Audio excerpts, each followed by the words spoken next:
moi, je suis Gilles Moïse, je suis le président et le cofondateur de Récital. Et puis Cécile, je te laisse te présenter et prendre la suite. Et donc Cécile Nguyen, donc moi je suis responsable commerciale d'une business unit Smart Automation dans une société qui s'appelle Arondor. On est intégrateur de solutions d'intelligent document processing et de plateformes d'automatisation.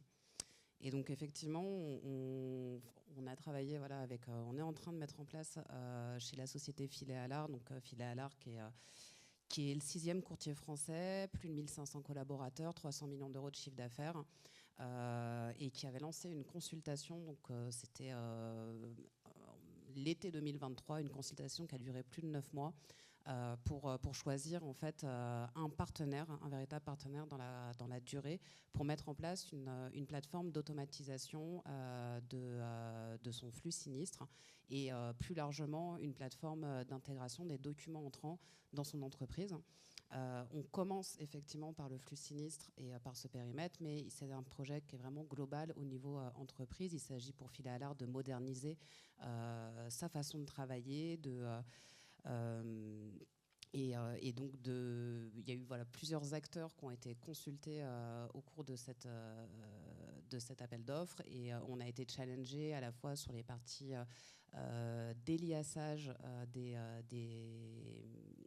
documents qui arrivaient en entreprise, extraction, classification automatique, extraction automatique de données sur les documents, et à l'issue de cette consultation, on a été retenu donc Arondor, autour d'une solution composée finalement de 2 briques, 2 solutions logicielles, Récital pour la partie classification, extraction, et Total Agility de l'éditeur Tungsten Automation pour la partie plateforme d'automatisation et de gestion des flux.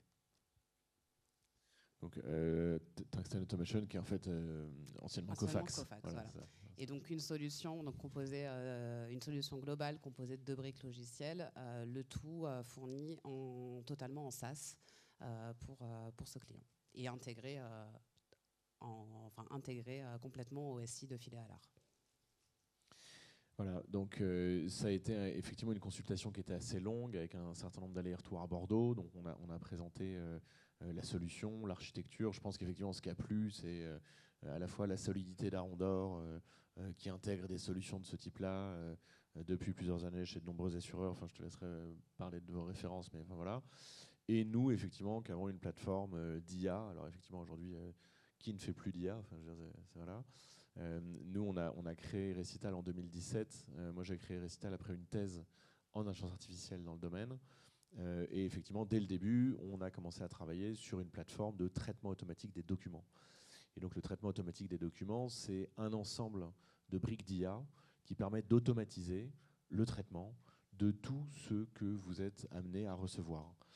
Que ce soit des mails, que ce soit des documents, que ce soit des pièces jointes, que ce soit des pièces déposées sur vos frontaux web. Tout ça, on va être capable de le lire, de l'analyser et d'extraire les informations importantes pour en automatiser le placement dans votre ERP, dans votre CRM, dans votre GED, chez votre conseiller, etc. Donc c'était vraiment ça l'idée. Aujourd'hui, on utilise tous les types d'IA, parce qu'en fait, il n'y en a pas qu'un. C'est vrai qu'aujourd'hui, l'IA générative a pris une telle place qu'on finit presque par confondre IA et IA générative. Mais l'IA générative, c'est juste une IA qui génère, comme son nom l'indique, qui génère des images, dans le cas de Midjourney par exemple, qui génère du texte. C'est ce que fait ChatGPT quand il répond à une question. Donc ça, c'est extrêmement intéressant quand vous cherchez par exemple peut-être à générer des réponses à vos clients ou dans le cadre d'un moteur de recherche, prendre différentes briques de réponses dans vos documents et composer la réponse. C'est ce qu'on appelle le RAG, dont vous avez entendu parler. Ça, c'est ce que fait le génératif. Nous, on utilise de l'extractif, donc de l'IA extractive, pour ce qui est, comme son l'indique, extraire les données dans les documents. Le gros intérêt de ces IA-là, c'est qu'elles disent où est-ce qu'elles trouvent l'information dans le doc. Versus le génératif qui parle, mais on ne sait pas d'où vient le mot qui génère, les phrases qui génèrent. En extractif, on sait d'où ça vient, parce qu'une IA extractive, elle ne dit pas le nom c'est Moïse, le prénom c'est Gilles, la date de naissance c'est, je ne vous la donnerai pas, mais il dit le nom il est là, le prénom il est là. Et donc ça fait qu'ensuite, si on voit qu'il y a une incohérence par rapport à un CRM, un ERP, un référentiel quelconque, on va être en mesure d'afficher un écran de vidéocodage et de dire moi j'ai lu ça là, est-ce que c'est bon ou pas, etc. Donc on a de l'IA extractive, de l'IA générative, des IA même plus classiques pour la classification de mails, etc. Et donc avec toutes ces briques, Arondor a construit la solution qui est utilisée aujourd'hui chez Filet Allard. Peut-être, Cécile, tu peux nous en dire un petit peu plus en termes de contexte et puis peut-être de points un peu saillants. Oui, alors chez Arondor, donc nous, ça fait plus de 20 ans qu'on travaille dans ces domaines, qu'on fournit, alors notamment dans le secteur banque, assurance, mutuelle, qui par définition avait des volumes importants de documents qui arrivaient en entreprise. Donc ces documents, ils arrivent en plus aujourd'hui, il y a eu historiquement, ça arrivait beaucoup par le flux papier, par des salles courriers. Aujourd'hui, on a toute une multitude de sources d'entrée du document en entreprise, que ce soit par les mails, que ce soit par encore le papier qui existe toujours, par les portails aussi. Et notre métier en tant qu'intégrateur, c'est vraiment de composer, enfin de choisir les bons outils et les bonnes solutions. On pense qu'il n'y a pas une solution magique qui fait tout, mais il y a des contextes, il y a différents besoins spécifiques selon les entreprises. Et notre métier, c'est de pouvoir choisir les bonnes briques afin de composer la solution la plus pertinente et la plus facile à mettre en œuvre et à maintenir pour nos clients. Dans le contexte de Filet Allard, il y avait sur le flux sinistre, on était face à une très grande une grande diversité de typologies de documents. On traite aujourd'hui plus d'une centaine de typologies de documents différentes, avec des natures de documents assez diverses et variées, du document structuré à du document semi-structuré ou non structuré, du dactylographié, du manuscrit. Et donc, il y avait un enjeu aussi pour cette entreprise de pouvoir mettre en place cette plateforme quand même assez rapidement, sans que ça soit trop lourd et que ça soit maintenable. Ce fonds documentaire, il évolue aussi dans le temps. Donc, Filet Allard voulait avoir la main sur ces outils pour pouvoir faire évoluer son système. Et on est bien parti... Ce qui a fait la différence, je pense, ça a été déjà l'expérience d'Arondor en tant qu'intégrateur dans ce domaine-là. Nous, on travaille avec beaucoup d'assureurs dans le domaine, donc de pouvoir les guider sur vraiment un projet qui est une transformation, aujourd'hui une transformation au niveau de l'entreprise. Le projet, il est vraiment sous le feu des projecteurs de la direction générale. On a la direction générale qui assiste à chacun des copiles du projet. Et même si ce n'était pas une initiative isolée d'un département ou d'un service, on commence par un pilote qui est au niveau du service de la gestion des sinistres, mais l'idée, ça a été vraiment de construire une plateforme d'entreprise capable d'accueillir tous les flux et de se déployer à terme à l'ensemble de l'entreprise. C'est pour ça que la phase de conception, la phase de consultation a été longue, mais la phase de conception l'a été aussi. On a passé plusieurs mois à concevoir l'architecture de cette plateforme et l'intégration avec le SI. On est passé par une phase avec pas loin de 30 ateliers techniques et fonctionnels avec Filet Allard pour concevoir cette plateforme avant même de commencer à modéliser, à entraîner la plateforme sur les typologies de documents. Et donc, voilà, c'est un projet qui est suivi vraiment, qui vraiment va essayer de transformer la façon de fonctionner de Filet Allard avec un enjeu sur les délais de traitement aussi très important pour notre client. Alors ensuite, effectivement, une fois que ça s'était fait, l'intérêt, c'est que l'entraînement a pu être réalisé assez rapidement. Enfin, ça, je te laisserai parler un peu de ton expérience.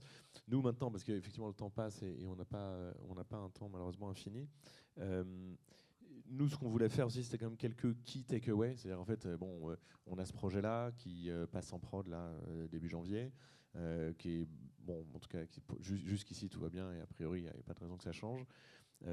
Pour nous, les key takeaways, donc effectivement, tu en as donné un, c'est évidemment, et ça, on le répète souvent, mais c'est vrai qu'il faut le redire, c'est évidemment l'engagement au plus haut niveau de la boîte. Effectivement, nous, on a le DG à chaque copile, ça change tout. Ça avance, ça déroule, les problèmes sont débloqués, etc. Moi, je trouve qu'il y avait un point qui était important, c'est celui dont je commençais à parler à l'instant, c'était de dire, mais en fait, il y a aujourd'hui plein d'IA différentes, il faut les utiliser, chacune dans le bon contexte. Ne pas faire d'overkill, le tout génératif ne fonctionne pas. Ça, voilà, je suis forcé de le dire. On a de l'IA générative, évidemment, dans notre plateforme. Vous pouvez l'utiliser, vous l'avez accès en 3 clics. Et d'ailleurs, tout le monde ici a pu faire une API pour appeler OpenAI. Enfin, ça, c'est pas compliqué. En revanche, ce qui est important, c'est évidemment d'évaluer la performance de ces modèles et de voir comment est-ce qu'ils évoluent dans le temps en contexte industriel. Nous, aujourd'hui, on traite tout le flux infogreffe. Donc ça, c'est à peu près 30 millions de pages par an. Pour information, il y a à peu près 30 millions de secondes par an. Donc c'est une page à la seconde. Bon, ben ça, pour que ça marche de manière stable, efficace, avec des bons résultats toute l'année, vous ne pourrez pas le faire en génératif aujourd'hui. Donc c'est pas grave, il y a de l'IA extractive qui marche très bien, qui est robuste et qui fonctionne. Mais ce que je veux dire, c'est que pour moi, un des key takeaways, je voulais prendre le temps de le dire ici, parce que évidemment tout le monde est hyper excité autour de l'IA générative, et c'est normal, c'est bien de dire, ok, faut prendre un peu de recul et dire en fait, on a à notre disposition plein d'outils différents. On a des outils même shallow, hein, vous avez peut-être entendu parler de Probable avec Yann Lechel. Voilà, bon. Eux, Scikit-learn, c'est du shallow, ça marche hyper bien. Shallow, c'est à l'opposé de deep. Hein. Donc c'est pas du deep learning, c'est du shallow learning, c'est du machine learning tel qu'on en fait toujours d'ailleurs. Mais ça marche très bien dans tout un ensemble de cas. Donc ça c'est très bien. Il faut l'utiliser au bon moment. Ça a le mérite d'être rapide, de tourner sur des CPU uniquement, d'être entraînable avec relativement peu de données si le problème est bien différencié, etc. Ensuite, vous avez du deep non génératif, ce que j'appelle extractif. Ça y est, il vous faut un peu plus de data. Là, il faut commencer mais avec un GPU, vous allez pouvoir faire tourner une cinquantaine, une centaine de modèles de deep, si vous les tritonisez. Puis ensuite, vous avez du génératif. Donc là, ça marche bien, mais ça marche pas pour tout. Parfois, c'est un overkill, etc. Donc ça, pour moi, c'est vraiment un des key takeaways de notre expérience. C'est que si on a un succès aujourd'hui, c'est parce qu'on a su utiliser la bonne IA au bon endroit. Et j'irais même plus loin. Enfin, c'est vrai que nous, chez Arondor, comme je le disais, ça fait 20 ans qu'on met en place ce type de plateforme. L'intelligence artificielle est une révolution, effectivement, dans notre domaine. Nous, on se basait historiquement sur des technologies qui ont des années d'existence, comme l'OCR. Il y a un plafond de verre sur l'OCR qu'on est en train de franchir aussi avec l'IA. La combinaison des technologies qu'on a mis en place sur le cap filet à l'art, nos équipes elles sont vraiment ravies des